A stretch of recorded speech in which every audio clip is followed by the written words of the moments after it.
Assalamualaikum warahmatullahi wabarakatuh. Halo, perkenalkan, saya Widya Malya Putri dengan NIM 111909083000111. Saya dari mahasiswa PGMI UIN Syarif Hidayatullah Jakarta. Pada video kali ini saya akan menjelaskan materi tentang sistem pencernaan pada manusia dalam pandangan Al-Quran. Simak videonya ya. Materi yang pertama adalah nutrisi pada makanan. Nutrisi pada makanan itu yang pertama ada karbohidrat. Karbohidrat adalah zat makanan yang banyak menghasilkan energi yang diperlukan oleh tubuh. Selain sebagai sumber energi, karbohidrat juga berfungsi dalam penyediaan bahan pembentuk protein dan lemak serta menjaga keseimbangan asam dan basa. Karbohidrat menghasilkan 4 kilokalori energi per gram dan umumnya menyediakan sumber energi terbesar dalam tubuh.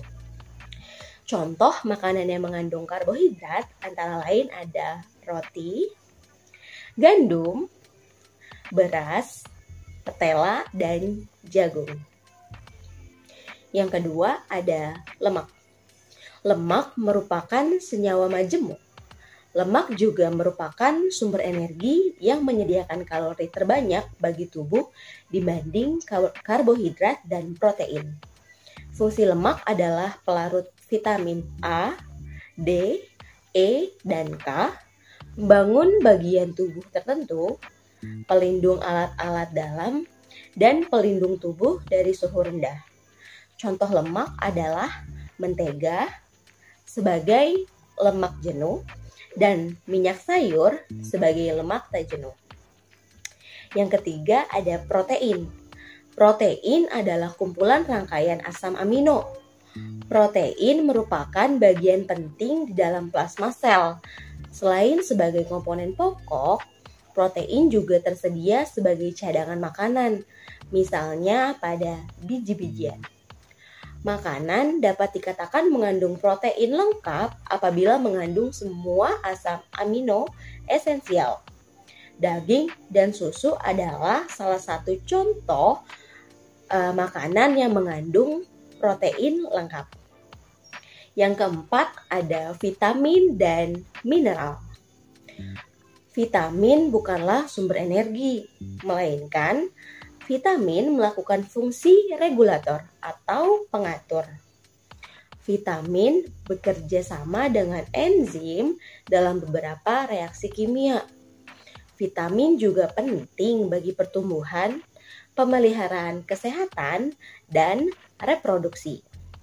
Sebagai contoh, vitamin A, C, dan E merupakan antioksidan yang dapat menetralisir radikal bebas dan mencegah terjadinya reaksi berantai yang merugikan.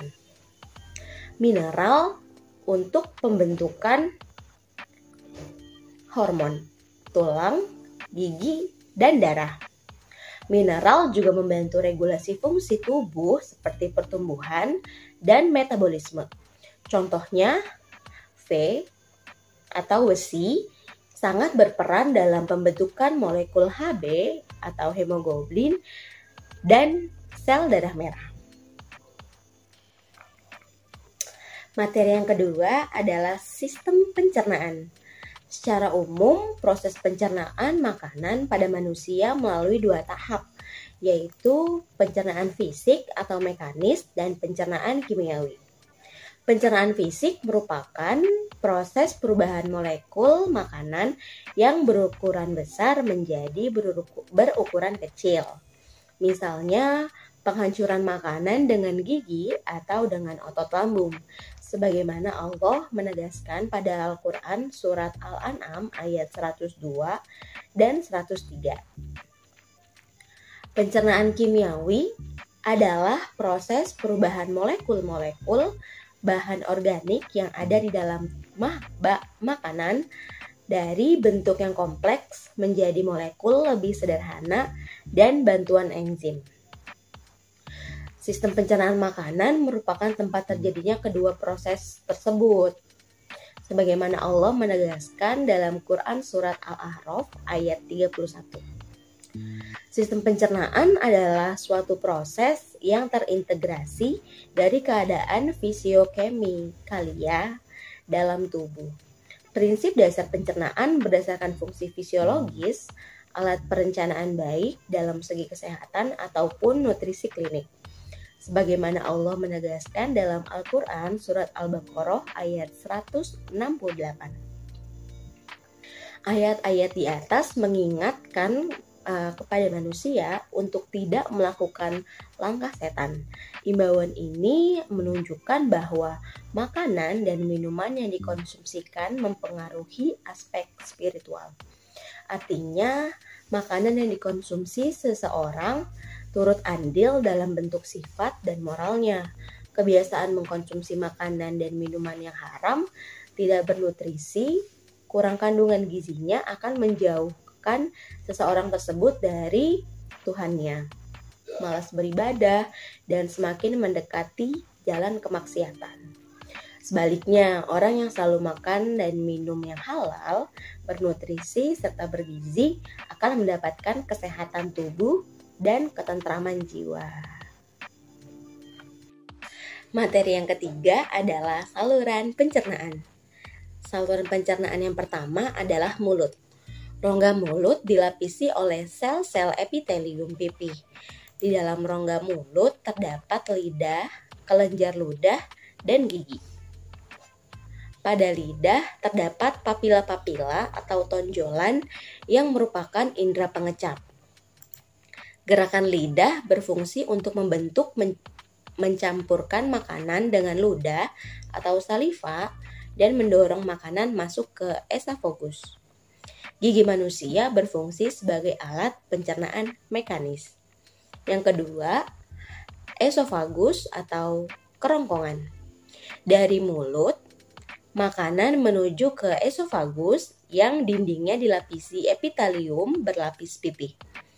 Kerongkongan berupa tabung atau otot yang panjangnya sekitar kurang lebih 25 cm memanjang dari akhir rongga mulut hingga lambung. Kerongkongan terdiri atas 1/3 otot lurik dan 2/3 otot polos. Oleh karenanya, ototnya tersusun secara memanjang dan melingkar. Jika terjadi kontraksi secara bergantian, akan terjadi gerak peristaltik. Dengan gerak peristaltik, makanan terdorong menuju lambung. Yang ketiga, lambung atau vertikulus. Makanan bergerak dari kerongkongan menuju lambung, yaitu bagian saluran pencernaan yang melebar. Lubang lambung selalu dalam keadaan tertutup. Akan tetapi, secara refleks, sphinkter kardia akan terbuka jika ada makanan yang masuk.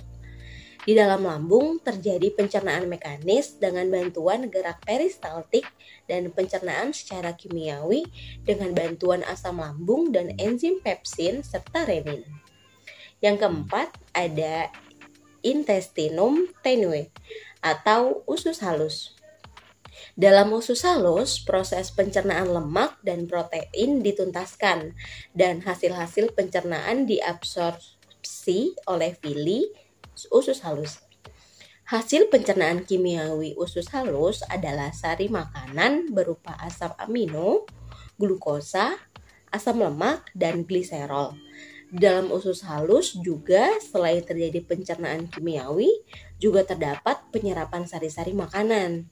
Pencernaan makanan dari mulut sampai ke usus halus memerlukan waktu kurang lebih 4,5 jam. Yang kelima, ada kolon atau usus besar, intestinum crassum.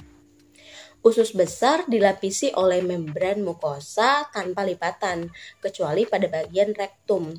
Fungsi utama organ ini adalah mengabsorpsi air, membentuk massa feses, dan membentuk lendir untuk melumasi permukaan mukosa. Di dalam kolom tidak terjadi pencernaan mekanis maupun kimiawi. Yang terjadi adalah penyerapan air dan pembentukan feses yang dapat tersimpan kurang lebih 24 jam. Feses yang terbentuk akan terdorong ke rektum secara peristaltik dan dikeluarkan lewat anus. Pengeluaran feses lewat anus disebut proses defekasi. Materi yang keempat adalah kelenjar pencernaan. Kelenjar pencernaan berfungsi menghasilkan enzim-enzim pencernaan. Kelenjar pencernaan dalam sistem pencernaan manusia antara lain ada kelenjar saliva, kelenjar parotis, kelenjar submaksilaris, kelenjar sublingualis, pankreas, dan hati. Contoh kelenjar pencernaan pada manusia adalah pankreas dan hati. Keduanya bekerja sama dalam pengaturan kadar gula darah. Pankreas merupakan kelenjar eksokrin sekaligus endokrin. Sari-sari makanan yang diserap usus halus akan melewati hati terlebih dahulu. Hati berfungsi sebagai pengatur keseimbangan zat makanan dalam darah dan sebagai penyekresi empedu. Materi yang kelima adalah gangguan dan kelainan pada sistem pencernaan. Yang pertama ada kolik. Kolik adalah rasa nyeri pada perut karena mengonsumsi makanan yang mengandung zat yang merangsang seperti cabai, lada, dan jahe. Yang kedua ada malabsorpsi.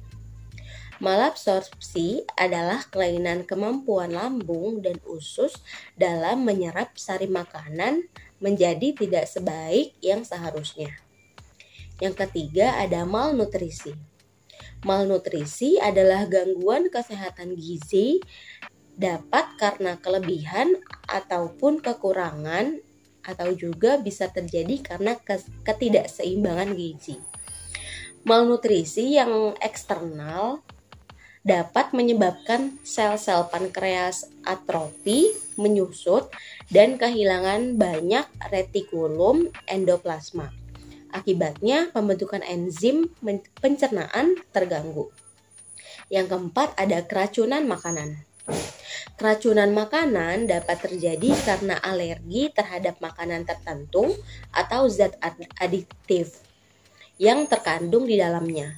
Keracunan juga dapat terjadi karena makanan mengandung virus, jamur, mikroorganisme parasit lainnya. Keracunan makanan juga dapat mengakibatkan gatal, kelumpuhan, mual-mual, sakit kepala, bahkan kematian. Yang kelima ada konstipasi. Konstipasi atau sembelit adalah sulit buang air besar karena feses terlalu keras. Penyebabnya adalah kurangnya makanan berserat, dehidrasi, dan sering menunda buang air besar. Yang keenam ada peritonitis. Peritonitis adalah infeksi pada rongga perut. Yang ketujuh ada apendisitis. Apendisitis adalah radang pada apendis atau umbai cacing, disebut juga radang usus buntu. Yang kedelapan ada parotitis. Parotitis atau penyakit gondongan adalah radang pada kelenjar parotis. Satu atau kedua pipi membengkak karena kelenjar tersebut karena kelenjar ludah parotis diserang oleh virus. Yang kesembilan ada diare. Diare adalah keluarnya feses dalam bentuk encer karena infeksi pada kolon. Diare dengan feses yang bercampur dengan nanah ataupun darah disertai perut mulas karena infeksi bakteri. Yang ke-10 ada sirotis hati.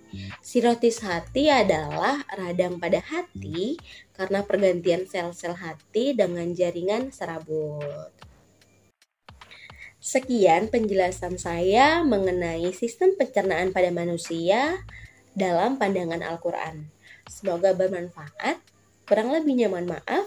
Wabillahi taufiq wal hidayah. Wassalamualaikum warahmatullahi wabarakatuh.